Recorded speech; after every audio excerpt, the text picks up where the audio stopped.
रजनी को बचपन से ही पेंटिंग का बहुत शौक था। वो हमेशा से ही पेंटर बनना चाहती थी, पर उसके माँ और पिताजी ने उसको कभी भी इस चीज के लिए सपोर्ट नहीं किया और उसकी शादी नीरव से हो गई। नीरव रजनी को बहुत प्यार करता था, पर रजनी हमेशा चुपचाप ही रहती। वो इस शादी से खुश नहीं थी। वो ये शादी नहीं करना चाहती थी। उसे तो हमेशा से पेंटर जो बनना था। अपने इस सपने को वो नहीं पूरा कर पाई, इसलिए वो हमेशा उदास रहती थी। रजनी, बहुत ही बढ़िया फिल्म लगी है, कल देखने चले?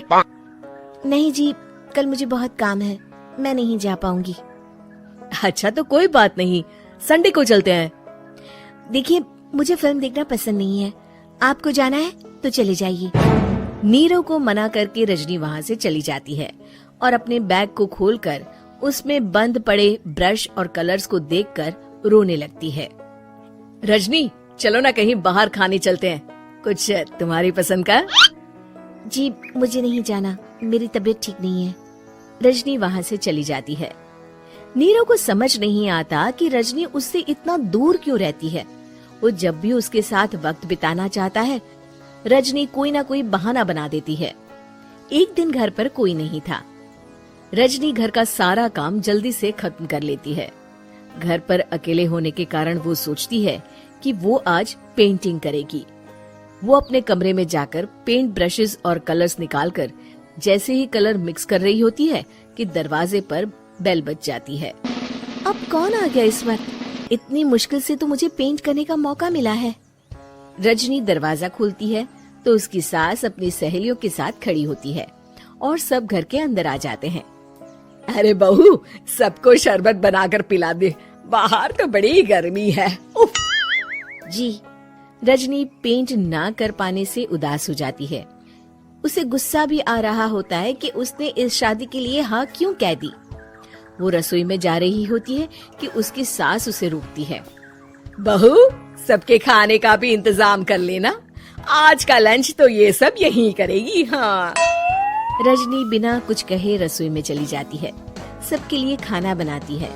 सब खाना खाते हैं और रजनी घड़ी देखती है कि ये सब कब जाएंगे ताकि वो अपनी पेंटिंग कर सके।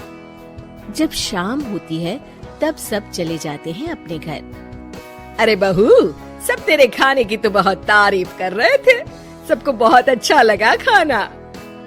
आपको मुझे सुबह बताना चाहिए था ना कि आपकी सहेलियां आ रही हैं। पता भी है कितना वक्त लगा सारा खाना बनाने में। अरे बहू, तू ऐसे कैसे बात कर रही है मुझसे? तो और कैसे बात करूं?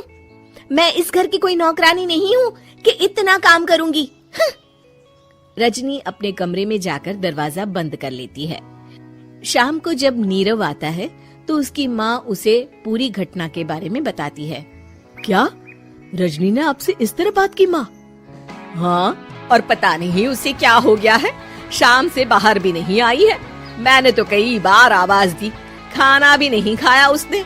तू ही बात करके देख ले बेटा। नीरव अपने कमरे का दरवाजा खटखटाता है। रजनी, दरवाजा खोलो, मैं हूँ। रजनी दरवाजा खोलती है और फिर वापस जाकर अपने बिस्तर पर लेट जाती है। रजनी, माँ से बात करने का ये क्या तरीका है? मैंने कोई गलत बात नहीं की है। अरे तुम क्यों ऐसे बर्ताव कर रही हो सबके साथ? क्या तुम इस शादी से खुश नहीं हो? रजनी कुछ नहीं बोलती। अरे बताओ मुझे रजनी, क्या ये शादी तुम्हारी मर्जी के खिलाफ हुई है? हाँ, मैं ये शादी कभी नहीं करना चाहती थी। तुमसे क्या, मैं किसी से भी शादी नहीं करना चाहती थी। रजनी रोने लगती है। चुप हो जाओ रजनी, बताओ मुझे, तुम क्यों नहीं करना चाहती थी शादी?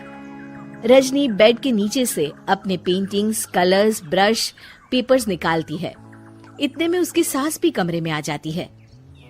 ये देख रहे हो, ये थे मेरे सपने। मैं पेंटर बनना चाहती थी, पर माँ पापा ने कभी सपोर्ट नहीं किया और मेरी शादी करवा दी। मेरे सारे सपने टूट गए। हर वक्त बस गुस्सा आता रहता है मुझे। मैं जानती हूँ कि आप लोगों की इसमें कोई गलती नहीं है, पर मैं क्या करूँ, मुझे समझ में नहीं आता।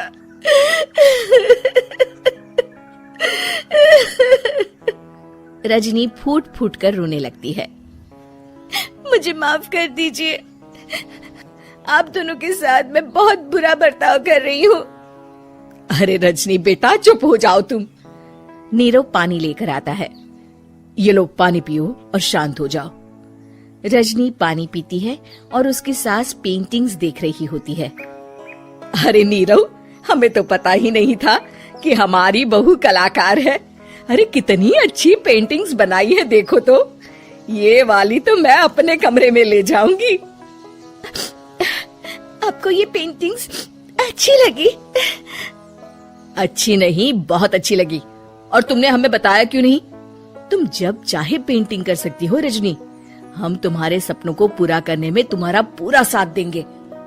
हाँ बेटा, हम कला की कद्र करते हैं। हम कलाकार तो नहीं, पर मुझे गर्व है कि मेरी बहू एक कलाकार है। रजनी